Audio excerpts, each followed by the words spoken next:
नमस्कार प्यारे साथियों, मैं निशान नानक क्लासेस के यूट्यूब चैनल पे आपका स्वागत करता हूं। आप सभी को जैसे पता है अभी हम हमारी भारत की राज्य व्यवस्था की सीरीज कर रहे हैं। भारत की राज्य व्यवस्था की सीरीज को आज हम कंटिन्यू करेंगे, जिसके अंदर हम पढ़ रहे थे भाग 5। भाग 4 मैंने आपको कवर करवा दिया था 4 तक। आज हम लेके आए हैं भाग 5 का। भाग 5 मैंने आपको बताया था भारत की राज्य व्यवस्था के अंदर अगर सबसे बड़ा भाग माना जाता है तो वो भाग 5 को माना जाता है। ठीक है, क्योंकि इसके अंदर अनुच्छेदों की संख्या कितनी है, 100 अनुच्छेदों की संख्या है। तो जिसके अंदर कहां से स्टार्ट होते हैं, मैंने आपको बताया था 52 से स्टार्ट होके 151 तक भाग 5 के अनुच्छेद हैं। ठीक है, तो लास्ट वीडियो के अंदर या लास्ट क्लास के अंदर हमने 84 तक देख लिया था, 84 तक हमने क्या कर लिया था, अनुच्छेद पढ़ लिए थे। आज हम पढ़ेंगे 85 से लेके 93 तक क्या कुछ होता है क्या कुछ नहीं। पिछले जो पढ़ रहे थे, पिछले के अंदर राज्यसभा लोकसभा के बारे में चर्चा हो रही थी। राज्यसभा किसको कहते हैं, कैसे चुनाव होता है, कौन कौन उसके सदस्य बनते हैं, योग्यता कितनी होनी चाहिए, इन सभी चीजों के बारे में चर्चा कर ली थी। ठीक है, आज उसके नेक्स्ट पार्ट के अंदर देखेंगे, उसी क्लास का देख लेना, लोकसभा राज्यसभा का ये नेक्स्ट वीडियो है। आप इसको राज्यसभा लोकसभा का नेक्स्ट वीडियो को देख के ही पढ़ना। तो देखते हैं सबसे पहले अनुच्छेद 85। 84 तक मैंने आपको कवर करवा दिया था, 84 के बाद में 85 का बारी आएगी। तो 85 के अंदर देखते हैं 85 के अंदर क्या होता है। ठीक है, इसमें सत्र के आहूत तथा सत्रावसान की चर्चा है। किसके अंदर चर्चा है, सत्र के आहूत तथा सत्रावसान की चर्चा है। किसके अंदर चर्चा है, ये चर्चा है इसके अंदर। ठीक है, अभी देख लेना, सत्र का आहूत राष्ट्रपति जब विधेयक बनाने के लिए लोकसभा तथा राज्यसभा के सदस्यों को बुलाते हैं तो उसे आहूत कहते हैं। उदाहरण के लिए देख लेना, कभी भी अभी अगर लोकसभा और राज्यसभा क्या नहीं है, वहां पे नहीं है, ठीक है, संसद के अंदर नहीं है, तो जब लोकसभा और राज्यसभा संसद के अंदर नहीं है तो लोकसभा प्लस राज्यसभा दोनों को क्या करेंगे, कोई भी विधेयक यानी कानून बनाने के लिए लोकसभा तथा राज्यसभा के सदस्यों को कौन बुलाएंगे, राष्ट्रपति बुलाएंगे। तो उन सबको बुलाना ही क्या होता है, उन सबको बुलाते हैं राष्ट्रपति, उसे क्या बोलते हैं, उसे ही आहूत बोलते हैं। उसे क्या बोलते हैं, उसे ही आहूत बोलते हैं। किसे आहूत बोलते हैं, जब लोकसभा तथा राज्यसभा के सदस्यों को राष्ट्रपति द्वारा संसद के अंदर बुलाया जाता है तो इस कार्रवाई को क्या बोला जाता है, इस कार्रवाई को आहूत बोला जाता है। ये बात ध्यान रख लेना, क्या बोला जाता है, इसको आहूत बोला जाता है। किसे आहूत बोला जाता है, जब राष्ट्रपति लोकसभा तथा राज्यसभा के सदस्यों को कोई विधेयक बनाने के लिए संसद के अंदर बुलाते हैं तो उस बुलाने की प्रक्रिया को ही आहूत बोला जाता है। ठीक है, उम्मीद करता हूं आपको आहूत समझ में आ गया होगा। इसके बाद में देख लेना सत्रावसान। एक नंबर तो है आहूत, दो नंबर होता है सत्रावसान। सत्रावसान का क्या मतलब होता है, जब दोनों सदन मिलकर कानून बना लेते हैं तो राष्ट्रपति सत्र को समाप्त करके उन्हें वापस अपने क्षेत्र में भेज देते हैं तो उसे सत्रावसान कहा जाता है।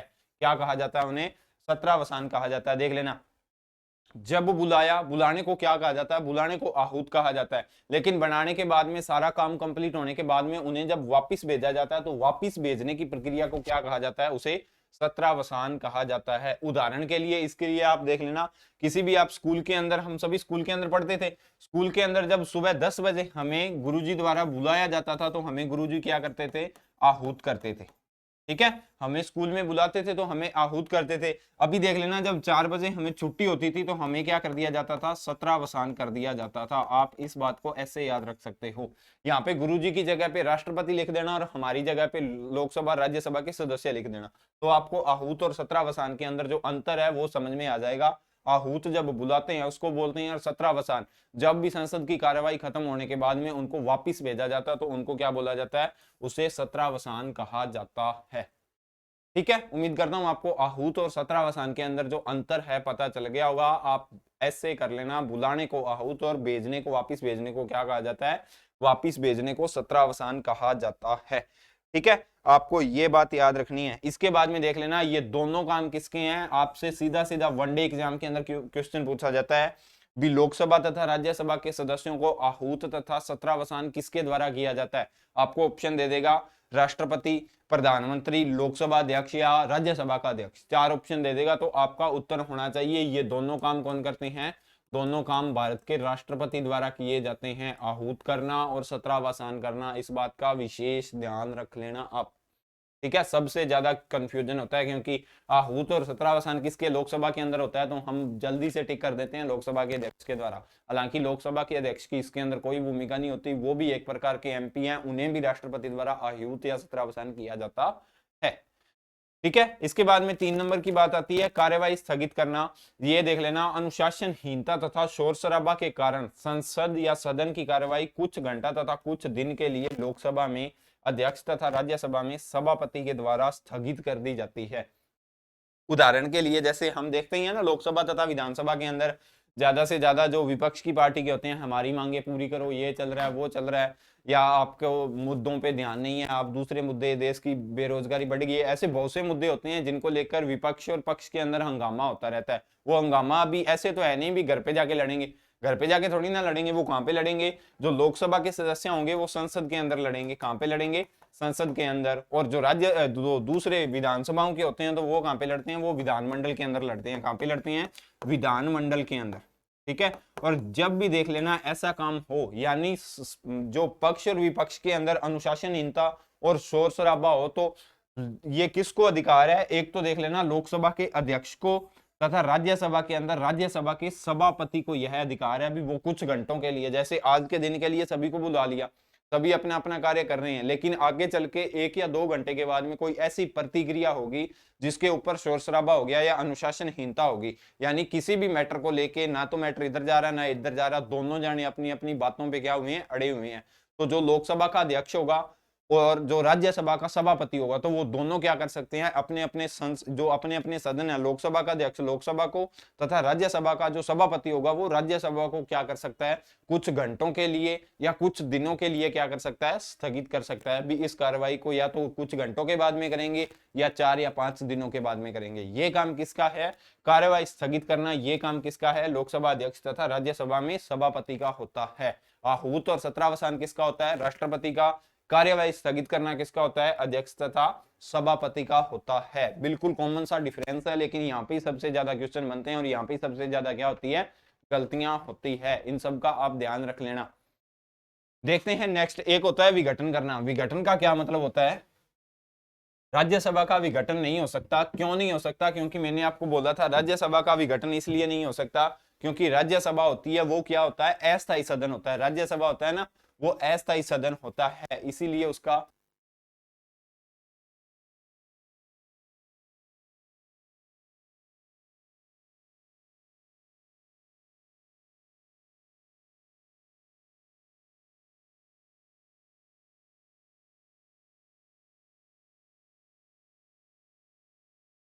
इसके बाद में 4 नंबर क्या आता है, 4 नंबर आता है विघटन। विघटन के अंदर क्या दे रखा है, राज्यसभा का कभी विघटन नहीं हो सकता। देख लेना, संसद के अंदर 2 सदन होते हैं, लोकसभा तथा राज्यसभा। लोकसभा मैंने आपको बताया था अस्थायी सदन होता है, जबकि राज्यसभा क्या होता है, सॉरी लोकसभा क्या होता है, स्थायी सदन होता है, राज्यसभा अस्थायी सदन होता है।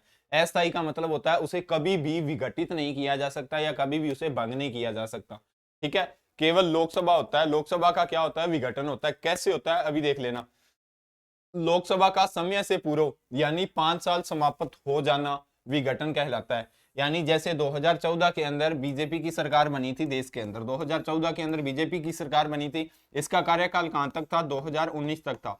तो जब 2019 के अंदर इसने अपना 5 वर्ष का कार्यकाल पूरा हो गया और नई लोकसभा चुन के दोबारा संसद के अंदर आई, तो उस बीच वाले समय को क्या कहा जाता है, भी 2014 की जो बीजेपी पार्टी थी या बीजेपी सरकार थी उसका क्या कर दिया गया, विघटन कर दिया गया। पहली बात।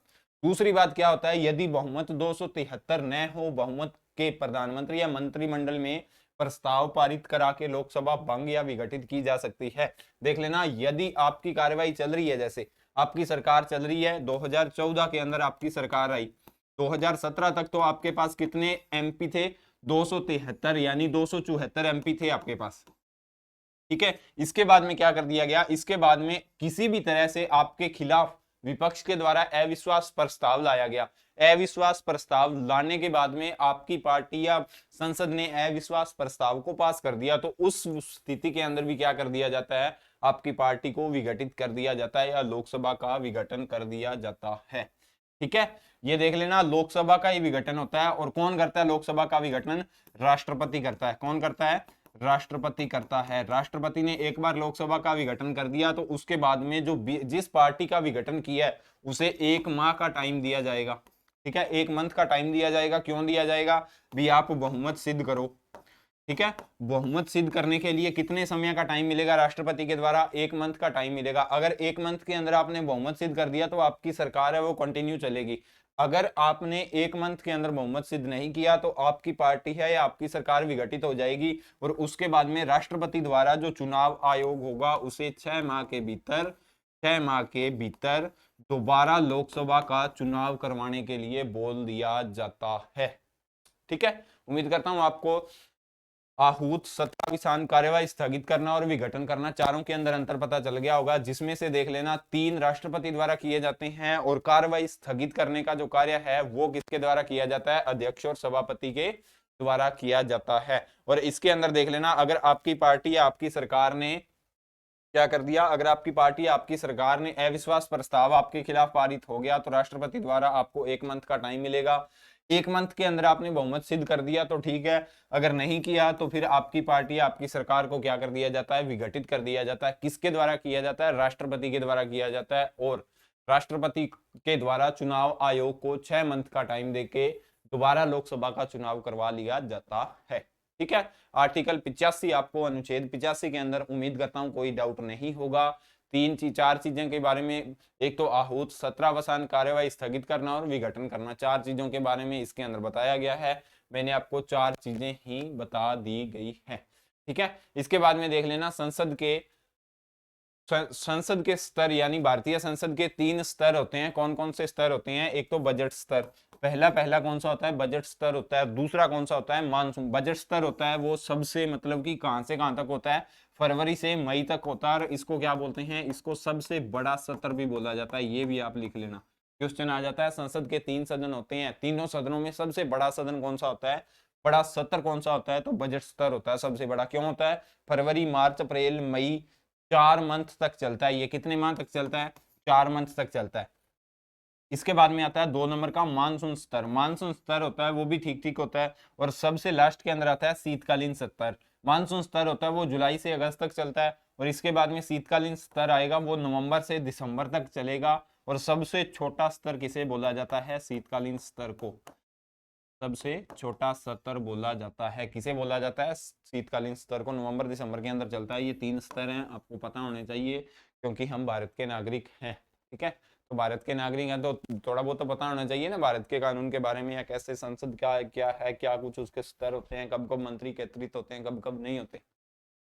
इसके बाद में पढ़ते हैं संसद के किन्हीं 2 सत्रों के बीच अधिकतम 6 माह का अंतराल हो सकता है। देख लेना कैसे। फरवरी से मई तक, मई के बाद में जून, जुलाई, अगस्त, सितंबर, अक्टूबर तक संसद ने दोबारा मानसून स्तर शुरू नहीं किया, लेकिन नवंबर के अंदर उसे जाके मानसून स्तर शुरू करना पड़ेगा क्योंकि इन दोनों के मंथ अधिकतम 6 माह का क्या हो सकता है? अंतराल हो सकता है, इससे ज्यादा नहीं। या इन दोनों के बीच में, या इन दोनों के बीच में, किन्हीं 2 सत्रों के बीच में अधिकतम कितना समय का अंतराल हो सकता है? ज्यादा से ज्यादा 6 माह का अंतराल हो सकता है। जब संसद का सत्र नहीं रहता, जब अस्थायी कानून राष्ट्रपति बनाते हैं। देख लेना, जब संसद का स्तर, यानी संसद का जो सत्र है वो नहीं रहता, संसद नहीं चल रही होती, तब क्या होता है? तब राष्ट्रपति द्वारा अस्थायी कानून बनाया जाता है। ठीक है, अधिकतम मतलब अवधि कितनी होती है? 6 माह की अवधि होती है दोनों के बीच में। इसके बाद में बात करते हैं अनुच्छेद नंबर 86 की। 86 के अंदर क्या बोला गया है? राष्ट्रपति का अभिभाषण बजट स्तर की पहली बैठक, अर्थात बजट स्तर की पहली बैठक में दोनों सदनों को संयुक्त रूप से संबोधित करते हैं तथा राष्ट्रपति का अभिभाषण मंत्रिमंडल द्वारा लिखा जाता है। इसका क्या मतलब होता है वो समझ लेना आप। इसको क्या बोलते हैं? अभिभाषण को क्या बोला जाता है वो देख लेना। जो राष्ट्रपति होते हैं ना, वो संसद, देख लेना, जैसे हर साल आपको पता है भी लोकसभा के अंदर, लोकसभा और राज्यसभा के अंदर, लोकसभा और राज्यसभा के अंदर 2 ही होते हैं ना। इसके अंदर देख लेना राष्ट्रपति के द्वारा क्या किया जाता है? आर्टिकल 86 के अनुसार राष्ट्रपति द्वारा अभिभाषण दिया जाता है। यानी जब फरवरी के अंदर बजट स्तर शुरू होता है तब राष्ट्रपति इनको बुला के क्या करेंगे? अभिभाषण देंगे। इसको बुला के लोकसभा के अंदर क्या करेंगे? राष्ट्रपति अभिभाषण देंगे। अभिभाषण होता है प्रत्येक साल के अंदर अभिभाषण दिया जाता है। एक होता है विशेष अभिभाषण और एक होता है अभिभाषण। अभिभाषण होता है ना, अभिभाषण मतलब होता है प्रत्येक साल के अंदर दिया जाता है। ये प्रत्येक साल में कब दिया जाता है? फरवरी के अंदर, जब बजट स्तर शुरू होता है। किसके द्वारा दिया जाता है? राष्ट्रपति के द्वारा दिया जाता है। और कौन लिखता है? मंत्रिमंडल द्वारा लिखा जाता है। संयुक्त रूप से दोनों सदनों को, लोकसभा तथा राज्यसभा को, दोनों को ही मिलता है, ये देख लेना। संयुक्त रूप से दोनों सदनों को दिया जाता है। अभिभाषण की बात कर रहा हूं। और इसके बाद में आर्टिकल नंबर 87 के अंदर है राष्ट्रपति का विशेष अभिभाषण। विशेष अभिभाषण का क्या मतलब होता है? विशेष अभिभाषण का मतलब होता है 5 वर्ष के बाद में नवनिर्वाचित लोकसभा की पहली बैठक को संयुक्त रूप से राष्ट्रपति संबोधित करते हैं। तो यह किसी भी स्तर में हो सकता है, देख लेना। विशेष अभिभाषण का क्या मतलब होता है? एक तो होता है अभिभाषण, यानी अभिभाषण होता है वो, अभिभाषण होता है वो प्रत्येक साल में, अंतर लिख लेना, प्रत्येक साल में एक बार, ठीक है। और अभिभाषण होता है, विशेष अभिभाषण, सॉरी, दूसरा कौन सा होता है? विशेष अभिभाषण। विशेष अभिभाषण होता है ना, वो 5 साल में एक बार दिया जाता है। 5 साल में एक बार, ठीक है। इसके अंदर देख लेना, विशेष अभिभाषण होगा वो प्रत्येक 5 साल के अंदर। जैसे 2014 के अंदर सरकार बन के आई थी ना, कब बन के आई थी? 2014 के अंदर बन के आई थी। तो 2014 के अंदर राष्ट्रपति ने लोकसभा, जो नई निर्वाचित लोकसभा थी, उसे क्या कर दिया जाता है? उसे विशेष अभिभाषण दिया होगा। इसके बाद में जब 2019 के अंदर जब सरकार बन के आई, तो राष्ट्रपति ने उन्हें भी विशेष अभिभाषण दिया होगा। इसके बाद में जब 2024 के अंदर बन के आएगी, तो इसे भी राष्ट्रपति द्वारा क्या किया जाएगा? विशेष अभिभाषण दिया जाएगा। इसके बाद में 2029 के अंदर बन के आएगी, तो इसे भी क्या किया जाएगा? विशेष अभिभाषण दिया जाएगा। विशेष अभिभाषण का मतलब होता है प्रत्येक 5 साल के अंदर जब नई लोकसभा सदन संसद के अंदर आती है, तो उसे राष्ट्रपति द्वारा संबोधित किया जाता है। उसे क्या बोलते हैं? विशेष अभिभाषण बोलते हैं। 5 साल के अंदर एक बार होता है। कौन करता है? राष्ट्रपति द्वारा दिया जाता है, संयुक्त रूप से लोकसभा तथा राज्यसभा दोनों को। और अभिभाषण प्रत्येक साल के अंदर दिया जाता है, विशेष अभिभाषण 5 साल के अंदर दिया जाता है। आर्टिकल अनुच्छेद 88 के अंदर संसद के मंत्री तथा महान्यायवादी का विशेष प्रावधान है। संसद के मंत्री, संसद के अंदर मंत्री होते हैं, उनका तथा महान्यायवादी मैंने आपको बता दिया था। महान्यायवादी का विशेष प्रावधान है, जिसके तहत मंत्री तथा महान्यायवादी किसी भी संसद में बोल सकते हैं। किसी भी संसद या किसी भी सदन, सॉरी, किसी भी सदन में बोल सकते हैं, किंतु महान्यायवादी मतदान नहीं कर सकता। और मंत्री अपने संसद या अपने सदन में जाकर ही मतदान करता है, जिस सदन का वह सदस्य होता है। ऐसे देख लेना, जैसे अभी भारत का कोई भी मंत्री है, तो वो संसद के किसी भी सदन से हो सकता है ना। मैं आपको यहाँ पे समझाता हूँ, ठीक है। भारत का कोई भी मंत्री है, तो वो संसद के किसी भी सदन से हो सकता है। लोकसभा, या तो वो लोकसभा से होगा, और दूसरा या वो किससे होगा? या वो राज्यसभा से होगा। किसी भी सदन का हो सकता है, मंत्री होगा तो, ठीक है। इसके बाद में क्या होता है? अगर मंत्री को भाषण देना है, तो वो लोकसभा का मंत्री है, तो वो राज्यसभा के अंदर भाषण दे सकता है। अगर राज्यसभा का मंत्री है, तो वो लोकसभा के अंदर भी भाषण दे सकता है, क्योंकि वो तो मंत्री है। लेकिन इसके बाद में क्या होता है? अगर मंत्री को मतदान करना हो, यानी किसी भी बिल के ऊपर आपको अपनी वोटिंग शेयर करनी हो, तो वो वोटिंग शेयर कहां पे होगी? अगर आप लोकसभा के सदस्य हो, तो लोकसभा के अंदर जाके ही आप मतदान कर सकते हो। अगर आप राज्यसभा के सदस्य हो, तो सिर्फ और सिर्फ राज्यसभा में जाके ही आप मतदान कर सकते हो। किंतु महान्यायवादी होता है, वो मतदान नहीं कर सकता, वो मुद्दों पे बोल सकता है, इस बात का उल्लेख है 88 के अंदर, लेकिन वो मतदान नहीं कर सकता अपना, ठीक है। आप मुद्दों पे बोलिए खुल के, आप सरकार को विरोध कीजिए या सरकार के पक्ष में जाइए, कोई दिक्कत नहीं है, लेकिन किसी भी बिल के ऊपर आप अपना मतदान नहीं डाल सकते। ये बात कौन कहता है? ये बात कहता है अनुच्छेद 88, ठीक है। मंत्री और महान्यायवादी की चर्चा की गई है, किसके अंदर की गई है? 88 के अंदर। क्या बोला गया है वो मैंने आपको बता दिया है। इसके बाद में बात करते हैं 89 की। 89 के अंदर क्या दे रखा है? इसमें राज्यसभा के सभापति तथा उपसभापति की चर्चा है। राज्यसभा के अंदर देख लेना, अध्यक्ष और उपाध्यक्ष नहीं होते। मैंने आपको क्या बोला था? जब मैंने आपको उपराष्ट्रपति पढ़ाया था, तो मैंने आपको बोला था ना, जो उपराष्ट्रपति होगा वो क्या होगा? वो राज्यसभा का क्या होगा? राज्यसभा का सभापति होगा। क्या होगा? राज्यसभा का सभापति होगा। कौन होगा सभापति? उपराष्ट्रपति।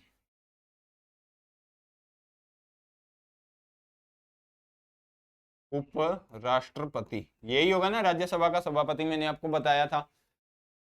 सभापति किसी भी सदन का सदस्य नहीं होता। क्यों नहीं होता, मैंने आपको बता दिया, क्योंकि सभापति होगा वो उपराष्ट्रपति होगा, क्योंकि वह भारत का उपराष्ट्रपति होता है। ये बात मैंने आपको यहाँ पे लिख दी है। इसके बाद में राष्ट्रपति, जो सभापति राज्यसभा का पदेन सर्वे सर्वा सभापति होता है, यानी राष्ट्रपति उपराष्ट्रपति होता है, वो राज्यसभा का सबसे बड़ा अधिकारी माना जाता है, अर्थात राज्यसभा में वह सर्वोपरि होता है, सबसे बड़ा अधिकारी। मैंने आपको बात बता दी बिल्कुल आसान सी लैंग्वेज के अंदर।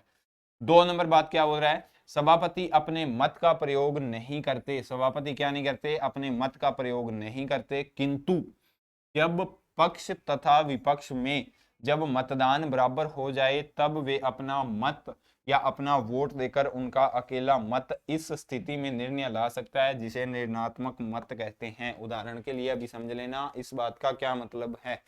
आपने लोकसभा से कोई बिल पास करके भेजा राज्यसभा के लिए, लोकसभा से कोई भी बिल पास करके आया राज्यसभा के अंदर, ये है हमारी राज्यसभा यानी आरएस, ठीक है। राज्यसभा है, राज्यसभा के अंदर कोई भी बिल आया, अभी राज्यसभा के अंदर क्या कितने सदस्य हैं, उदाहरण के लिए 100 सदस्य हैं, तो 50-50 सदस्य हो गए, यानी 50 तो उस बिल को पास करना चाहते हैं और 50 सदस्य ऐसे हैं जो उस बिल को पास नहीं करना चाहते, ठीक है। तो इस स्थिति के अंदर फिर वो कार्रवाई तो आगे होगी नहीं, क्योंकि 50 तो कह रहे हैं अभी इसको नहीं पास करना और 50 कह रहे हैं पास करना है। फिर उपराष्ट्रपति का यहाँ पे योगदान आता है। जो उपराष्ट्रपति होता है वो या तो कह देगा भी पास करना और या कह देगा नहीं पास करना। जिस कंडीशन के अंदर उपराष्ट्रपति चला गया उस कंडीशन की क्या हो जाती है, अंत के अंदर उस कंडीशन की बात मान ली जाती है। तो इस मत को क्या कहा जाता है, निर्णायक मत कहा जाता है। लेकिन ये होता कहां पे है, इमरजेंसी के अंदर ही निर्णायक मत दिया जाता है, इस बात का आप ध्यान रख लेना, ठीक है। कौन देता है, उपराष्ट्रपति देता है निर्णायक मत। इसके बाद में हम बात करते हैं अनुच्छेद 90 की, सॉरी इसी के अंदर है, सभापति की अनुपस्थिति में उपसभापति राज्यसभा की कार्रवाई देखता है किंतु वह उपराष्ट्रपति नहीं कहलाता। अभी देख लेना, जो सभापति और उपसभापति होते हैं ना, उसके अंदर क्या बोला गया है, सभापति तो मैंने आपको बता दिया उपराष्ट्रपति होता है, लेकिन ऐसा तो नहीं है भी उपराष्ट्रपति को कोई फैमिली नहीं है, कोई और नहीं है, 100 काम हुआ है उपराष्ट्रपति नहीं, वो भी जा सकता है, अपनी अपनी घर बार सबके काम होते हैं। तो जब उपराष्ट्रपति राज्यसभा के अंदर नहीं होगा तब उसकी कार्यवाही को कौन संभालेगा, तब उसकी कार्यवाही को उपसभापति संभालेगा, किंतु वह उपराष्ट्रपति नहीं कहलाएगा, ठीक है। राज्यसभा अपने सदस्यों में से ही किसी एक को उपसभापति चुनी रहती है, अतः उपसभापति राज्यसभा का सदस्य होता है। राज्यसभा के सदस्य मैंने आपको बताए थे कितने थे, राज्यसभा के सदस्य 245 थे। राज्यसभा के 245 सदस्यों में से ही ये एक को क्या कर लेते हैं, एक को अपना उपसभापति चुन लेते हैं। सभापति तो उपराष्ट्रपति कहलाता है, लेकिन उपसभापति इन्हीं में से चुना जाता है। जब सभापति तथा उपसभापति दोनों अनुपस्थित रहे तो राज्यसभा में 5 वरिष्ठ सदस्यों में से राष्ट्रपति द्वारा चुना गया व्यक्ति अस्थायी सभापति कहलाता है। देख लेना, ऐसी कार्यवाही कभी भी उत्पन्न हो सकती है जब आपके सभापति भी न हो और उपसभापति भी दोनों ही न हो संसद के अंदर या राज्यसभा के अंदर। तो ऐसी स्थिति के अंदर राष्ट्रपति द्वारा क्या किया जाता है, जो राज्यसभा के 5 वरिष्ठ सदस्यों में से किसी एक को अस्थायी सभापति चुन लिया जाता है। अस्थायी का यह मतलब होता है जब तक सभापति और उपसभापति आए न जाएं तब तक वो संसद की या तब तक वो राज्यसभा की कार्यवाही को संभालेंगे। इसके बाद में देखते हैं अनुच्छेद 90। अनुच्छेद 90 के तहत क्या दे रखा है, अनुच्छेद 90 के तहत बताया गया है कि किन 3 परिस्थितियों में उपसभापति अपना त्यागपत्र दे सकते हैं। उपसभापति, सभापति का त्यागपत्र तो कौन लेगा, वो तो राष्ट्रपति को अपना त्यागपत्र देंगे, ठीक है। मैंने आपको जब उपराष्ट्रपति पढ़ाया था तब मैंने आपको क्या बोला था, जो उपराष्ट्रपति होता है वो अपना त्यागपत्र किसे देता है, वो राष्ट्रपति को अपना त्यागपत्र देता है। ये मैंने आपको बात बताई थी ना, ठीक है। सभापति को त्यागपत्र सौंपकर जो उपसभापति होगा वो किसको त्यागपत्र देगा, सभापति को। महाभियोग द्वारा हटाए जाने पर, महाभियोग का यह मतलब होता है, अभी जैसे राज्यसभा के किसी सदस्य के खिलाफ आपको महाभियोग लाना है, महाभियोग का यह मतलब होता है, महाभियोग के अंदर सिर्फ और सिर्फ राज्यसभा के 2/3 सदस्यों द्वारा अगर आपके खिलाफ महाभियोग ला दिया गया तो आप खिसक जाओगे, ठीक है। महाभियोग देख लेना, सिर्फ और सिर्फ उपसभापति के खिलाफ ही लाया जा सकता है, सभापति के खिलाफ कभी महाभियोग नहीं आता, उसे राष्ट्रपति द्वारा हटा दिया जाता है। संसद या सदन का सदस्य नहीं रहने पर आप सदन के सदस्य नहीं रहते, आपने अपना कार्यकाल पूरा कर लिया, या आपका क्या कर दिया गया है, नव निर्वाचित चुनने के लिए आपको भेज दिया गया है, तो आपको संसद या सदन का सदस्य नहीं माना जाता। तो उस स्थिति के अंदर ही उनका 3 स्थितियों के अंदर पद खाली होता है। एक तो आप सभापति को त्याग पत्र दे दें, दूसरा आपको महाभियोग द्वारा हटा दिया जाए, तीसरा आप संसद के सदस्य या सदन के सदस्य नए रहें तब। इसके बाद में बात आती है अनुच्छेद 91 की। 91 के अंदर इसने क्या बोला है, 91 के अंदर इसने बोला है डिप्टी चेयरमैन की शक्ति या किसी अन्य व्यक्ति के कार्यालय या कर्तव्यों का पालन करने या संसद के अध्यक्ष के रूप में कार्य करने के बताया गया है। क्या बताया गया है, डिप्टी चेयरमैन होता है ना, जो उप सभापति होता है, उसकी चर्चा की गई है। किसी या डिप्टी चेयरमैन की शक्ति या किसी अन्य व्यक्ति के कार्यालय के कर्तव्यों का पालन करने तथा संसद या संसद के अध्यक्ष के रूप में कार्य करने के बारे में बताता है। अनुच्छेद 62 क्या बोलता है, यानी इसके अंदर उपसभापति के क्या बोले गए हैं, उपसभापति के कार्य की चर्चा है।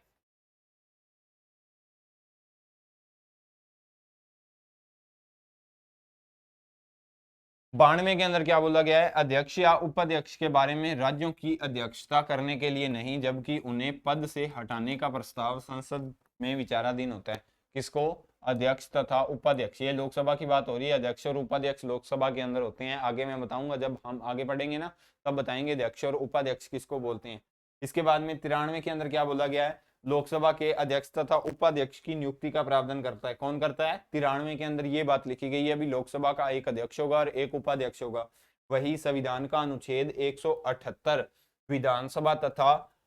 विधानसभा के अध्यक्ष तथा उपाध्यक्ष की नियुक्ति के संबंध में प्रावधान करता है। देख लेना, जैसे देश के अंदर लोकसभा के अंदर सभापति और अध्यक्ष और उपाध्यक्ष होंगे, वैसे राज्यों के अंदर विधानसभा के अंदर अध्यक्ष और उपाध्यक्ष होंगे। उनकी चर्चा कहाँ पे है, 178। जब अनुच्छेद पढ़ेंगे तब इनके बारे में मैं आपको बताऊंगा। उम्मीद करता हूँ आपको 93 से लेके 85 से लेके 93 तक जितने भी अनुच्छेद हैं अच्छे से समझ में आए होंगे। एक बार इस क्लास को आप अच्छे से देख लेना, ठीक है।